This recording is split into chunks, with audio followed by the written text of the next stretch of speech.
Welcome to the Rim Break Rodeo. We hope this video helps. You start by having the subscription owner sign in to your console with their Microsoft account. This lets you access their Xbox Live without transferring ownership. Once signed in, make sure your Xbox is online and has the latest system update so sharing settings appear. Next, ask the owner to stay signed in long enough to change the home Xbox setting. You're doing this to enable digital license sharing and multiplayer access, so don't rush the step and keep communication clear and cooperative. Once the owner is signed in, guide them to Settings, Personalization, then My Home Xbox, and select Make this My Home Xbox.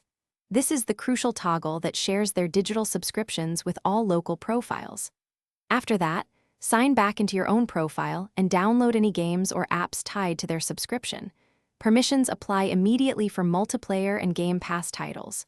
Make sure the owner's subscription is active, otherwise nothing will share. If you need access offline, download the game beforehand so licenses are cached on the console. Finish by having the owner sign out or remove their account if they prefer, but first confirm your profile can launch online multiplayer and use shared apps. Once done, make sure to verify My Home Xbox still shows as set and that the subscription appears under your account services.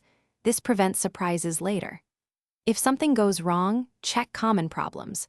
The owner's subscription might be expired, the console may have exceeded the sharing limit, or regional mismatches can block access. Ask the owner to re-enable Home Xbox and re-sign in if needed. Thanks for watching. Consider subscribing if we helped you.